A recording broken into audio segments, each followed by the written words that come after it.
I have one more question to sort of wrap up to I guess put a bookend on our mentoring conversation, and then I also really want to ask you about art because I know that's something that we had talked about, and Jerry and I are both big fans of art.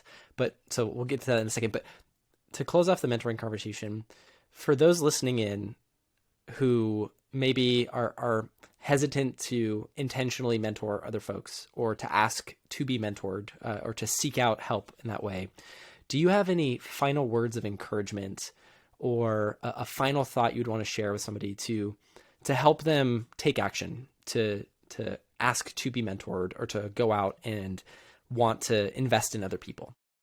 Yeah, I do. I feel like it is my learning is it's naturally gonna happen and you make it small first. Because I give you examples. I throughout all the examples I give, it's almost never happened. Say I will say, hey, can you be my mentor? Or yes, I'm gonna be your mentor. It's not that official.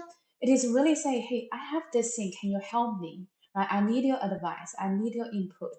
And then people will be more than happy to get that. But instead of a kind of a have an official contract, I'm gonna be your mentor. You know what I mean? It's not that commitment. It's just making too hard. And also make there needs to be have some connection. As I said, many of my mentor and mentee, we start with work relationship. We have some mutual understanding and a trust. Then go step further will be very, very natural, even if we no longer work together. I sometimes receive LinkedIn message say I'm in this university, I'm doing this PhD, or I'm in this company. Can you be my mentor? I'm like, but I can't. I'm sorry. It's not because I don't want to help you. I do not think I can help you. I don't know you. I'm not in your field. It, the effort for we to warm up all the trust and then realize I'm not even in the position to help you. It's just not a good use of either time. So I will feel like the mentorship has to have some connection that both sides feel it's going to be a fruitful relationship. That's my learning because I actually do receive calls like, can you be my mentor out of blue? Now I give you an example.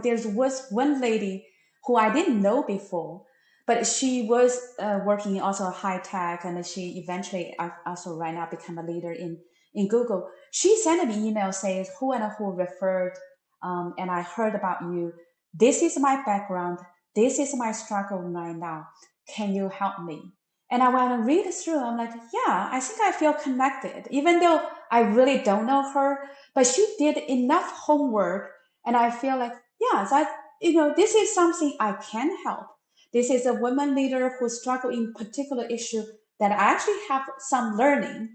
So I started to meet her, actually give her a few occasions I give her advice, and she actually is doing very well in Google right now.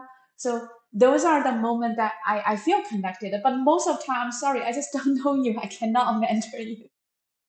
Well, it goes back to what you shared at the beginning about honoring people's time, and that if you're reaching out for help, doing that homework ahead of time to really understand why that person would be meaningful in helping you solve that particular problem is so important because it demonstrates the care and consideration and thoughtfulness that I'm reaching out to you for a really intentional purpose because you can't help. And so I think that's a really great thing to acknowledge.